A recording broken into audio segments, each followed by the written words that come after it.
We are now for Sagana 3. I think for the first time, I really struggled because you had to get a translator. Uhuru Kenyatta spoke for almost 41 minutes in Sagana, and of those 41 minutes, 37 minutes was in pure Kikuyu. Then he only spoke English for 4 minutes. That will really make you understand why people are really struggling to put pieces together in terms of what the president was talking about. But let me just look at it directly. Uhuru Kenyatta arrived at Sagana State Lodge at midday, and the day was very clear. The plan was straight and to the point. After getting there, the local leaders were not really given time to talk, and he said that that was his day, so someone should not complain that has not been given a time to talk. And he first gave the head of presidential unit delivery, Andrew Wakahiu, to present to the audience what the president had achieved in his second term and first term, and it was customized the whole country and also the central Kenya. So at this moment, Uhuru went and took a back seat and just seated and was watching as people were following up what Uhuru had done. Then after that, there was also another speaker there. Then Uhuru took the mic. So he actually he actually didn't do it the traditional presidential way, where as a presidential event, there is the normal dais that is normally there, where the president does the address and he's relaxed and he talks about it. No, he actually went to the politician way of doing it. Take the two mics and put them in the stand so that he can find a way he can be adjusting and talking as he wishes. I was going through that speech, and of course it was a Kikuyu speech, but something that was out there is he really spoke with emotions very high. What? I don't know why, but I think that is something that he had planned, or he just rose to the podium a very bitter man. Now, let's face it. When I tried to put my pieces together, and I came to the conclusion and narrowed down President Uhuru Kenyatta's mission in Sagana into three. The first mission in Sagana was to endorse Raila Odinga for presidency and endorse it in Central Kenya. Enjoy him to the Central Kenya community. 2 was to dismantle William Ruto's influence by reclaiming authority at the top of the mountain. 3, who went there for the track record. So these are the 3. And of course, I want us to go each by each, and we will try now to itemize and find out, in terms of endorsing Raila, what was his approach? Then we will question whether it is going to work.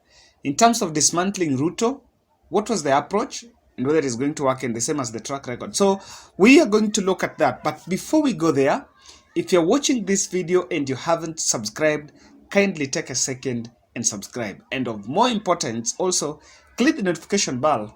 When we publish every video, you'll be notified. And people from Central Kenya will be of good help in this analysis, because I have clips that are purely in Kikuyu.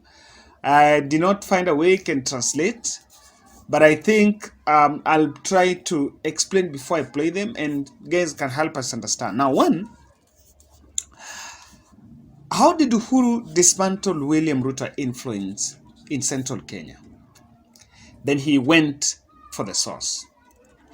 Just to try to dismantle William Ruto, he went and directly attacked the people that gave William Ruto entrance in Central Kenya, and that was the church. The church, and according to me, I think people have never paid attention, but William Ruto was with the church in the 2010 constitution, when he teamed up with the church to stage a no campaign against that constitution. And by that time, Uhuru was on the yes team, and he did not win against them. The only place he got some considerable number was in Kitui. But then in central Kenya, he got entrance after that handshake. After he walked out of the handshake, he went to the central Kenya, and first he was getting projects he was initiating that were actually, he was given assignments by President Uhuru Kenyatta. Remember, he is a principal assistant to the president, and president assigns him duties.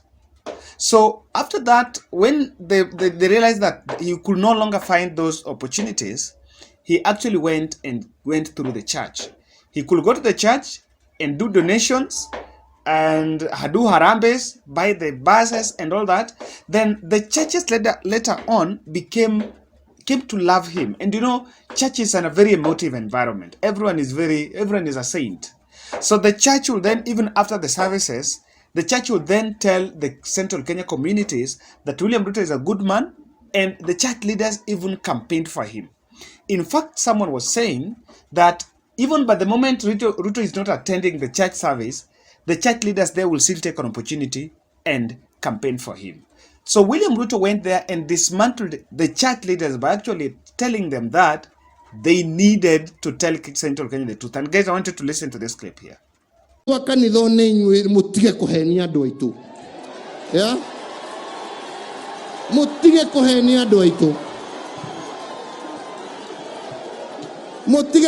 andu aitu muambie watu ukweli. Ithuothe gutire mundu utendete Ngai wake, ithuothe gutire mundu utendete thayu, yeni na mundu ahothaga kiria hotha kuringana na kiria Ngai amuhete, na ni tuhothaga. No ndugoke haha tondu na wahororwo mbeca cia uici oke utuhenie.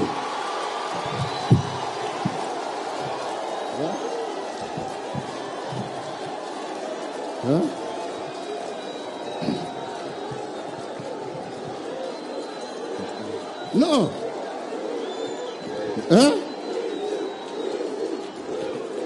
Doge hota goka. Secondly, the other thing that Uhuru also made sure that he talked about, the other way to dismantle William Ruto is to talk about the corruption. I think he was actually attaching the money that was being given to the church, that is the money that was supposed to build Kimwarer, Amror, and Kimwarer Dam. So guys, I think there are some drizzles, and that's why you'll feel in the background there is many of some rains. But I want us to finish with this. The other bit that was also out there is the rallying the Central Kenya calling for Raila. I think he mentioned that he doesn't have a problem with the deputy president, but it was time to support Raila. And at an opportune time, when William Ruto will change, he says that when that boy is going to reform, we are going to support him. He's supporting Raila, saying that despite the fact that Raila helped him in the second term, and he was mentioning that in first term he was not free. So when he found peace in the second term and worked with Raila, he did not give Raila any share of the government. In fact, the truth of the matter, the 9th March 2018, when the handshake was being done, the cabinet had already been named, and he told Raila Odinga that Raila could not get any share of the government because Uhuru had a power sharing deal with William Ruto. And so he did not give Raila any power. But people argue that some of the people that were chased in government later on, maybe these are the people that maybe were chased under they were engineered by Raila Odinga. Endorsing Raila Odinga was also coming one-in-one by explaining how handshake did not betray William Ruto, and William Ruto walked out of handshake. Uhuru repeated very well that even after they had the moments before that handshake, he kept William Ruto in the loop. In fact, to the surprise of many, although this is something that we had already known, that the committee that was formed after the handshake, William Ruto had an input. While I know Raila Odinga on the other side did not have anyone he told. Raila Odinga did not tell the NASA principles. But of course, I also understood that Kalonzo Musyoka was later included. But William Ruto knew about the handshake. So Uhuru got annoyed that he walked out saying that it was being betrayed, but he knew everything that was going on. Now, and I think in this context, there is a clip that I also gathered here, and you can listen to it here. Ayagirwo ndeto haria ngari iguru makiinagia kuria makiinagia na ucio rai na gutire wabici maingagira gutire wera marutaga wao ne wa irumi mugiciragia nie ndimwiraga na nitwerirwo ni athuri aitu ya mungiona haria ndorete ti ate nie ndina rumena na mundu no kwerirwo neguo kaba muthuri waikarire njungwa handu ha kihiki muti iguru niereke njikare na muthee wakwa ni muthee nitugucira nake na tumenye haha uria harathi no mwatuika haha ate turirugaga na kuria uguo guikia maundu guikia acha gutithiaga uguo no bururi uyu witu na maisha ma andu maitu ni makirete. Now, lastly, there was the issue of the track record, and he took that opportunity to tell them about what he has done, what has been achieved, and then this was done deliberately to neutralize the perception by the UDA team, or rather the Kenya Kwanza team, that Uhuru Kenyatta have not delivered for the central Kenya. The truth of the matter here is, by natural law, if Uhuru was the president, someone would expect central Kenya to be the biggest beneficiary. But at least some one or two development aspects have actually been launched in that area. Then it also came to the limelight, telling them that that is the hook, that because I have started these projects, then you need to support Raila Odinga to take the records. And to the track record, there is something that I want to put to your attention. A track record is the performance and achievements, and two, it also the failures or the challenges. So most politicians will not tell you the challenges, but they will just go with the performance and the achievements. That by the time there were election skirmishes in 2007, he even used some of his funds, some of his money, and also borrowed and also picked from some of his friends to repatriate Kikuyu nation that were affected by that. And I don't know, because he was also trying to refer to the 2017 handshake, that there were also problems in the other parts of the country, and that's why he actually went for that. And there is this one that came out, I don't know whether you also captured it, that there were some skirmishes in Kawangware, Nairobi, and William Ruto was very adamant to come on board to support that. I don't know whether that one came out came out clearly. But then you will actually see a president that is very angry with his deputy and was willing to explain. In fact, he was telling the Central Kenya team that these people coming here to talk to you about the things they want to do are all liars. They are simply out to taint the name of the president. Lastly, Musalia Mudavadi also got a fair share of his response, and he was responding to Musalia Mudavadi in the light of all these other attacks that Mudavadi had been attacking him in economy, telling Mudavadi that remember before 2002 general election, Mudavadi served as a deputy president for some 3 months, and that was to bring the Western Kenya to vote for KANU candidate, but who was by then Uhuru Kenyatta. So what had happened here is he was also a finance minister before that. Uhuru was telling him that he should not lecture him, because by then the economy of the country was less than what the government gave as counties. So of course you might look at it and feel, okay, it was also another time to the politics. So that is also the politics in it. So guys, my overall observation in Uhuru's speech, Uhuru was out there to make it very clear that the 5th president of Republic of Kenya is Raila Odinga. And what should worry the UDA team, and I've said this actually even in my other video, that there is sort of a lot of assurance. Uhuru is very assured. Uhuru is very sure that William Ruto is not going to win. That is one thing that should worry this team. William Ruto is not going to win.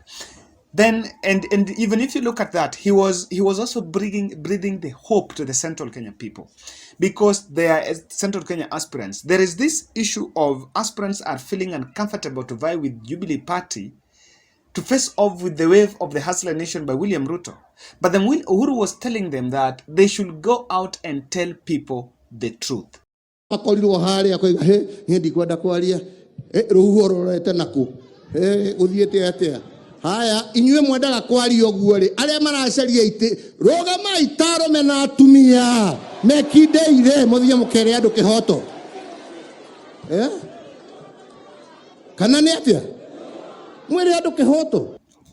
Because I want to agree that the church is a very key component of the Kenyan politics. It's a very key decision maker. And whilst their churches have actually been divided into two, that there are people who want this, there are people who want that. Is it going to work? But wait, it also confirms why because William Ruto was very comfortable. It also confirms why Uhuru Kenyatta turned down efforts by the church to engineer a handshake with William Ruto. Could it be? That is why he didn't, because William Ruto was very comfortable for the handshake, but Uhuru was specific that he was not going to talk to William Ruto. So could it be that's why Uhuru is looking uncomfortable with the church? And is it going to work? And one thing we're looking at, how the church is going to respond to this.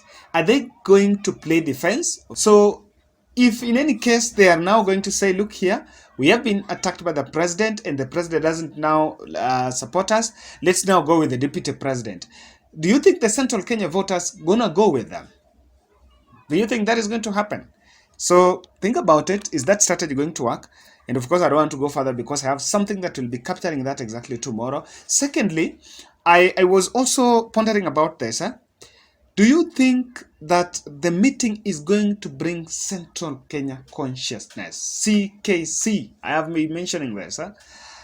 Having explained about the handshake, having talked about what he has done, having talked about why it's not William Ruto and it should be Raila Odinga, do you think it's convincing enough to bring the Central Kenya consciousness so that, one thing, they do not follow what these other fellows are saying, but follow what Uhuru is saying? Lastly, also ask yourself, does it translate to Raila votes? Shall Raila have gained? He has endorsed Raila in Central Kenya. He has told Raila it's going to be. He has told them it's about Raila Odinga, and he has shown that he's going to do it. So how is it going to translate to a good number of votes at the ballot? And then also, lastly, I don't know, why do you think he has kept talking about why he fell out with William Ruto? He has not spoken about it directly. People are expecting him to talk about Livondo issue. He has kept off Livondo issue. Does this vindicate Livondo? Or that is just another political tool for expediency and it's being just laid somewhere else to be used for another time? Guys, what do you think? That's my analysis, and let's meet tomorrow for the part 3 of this.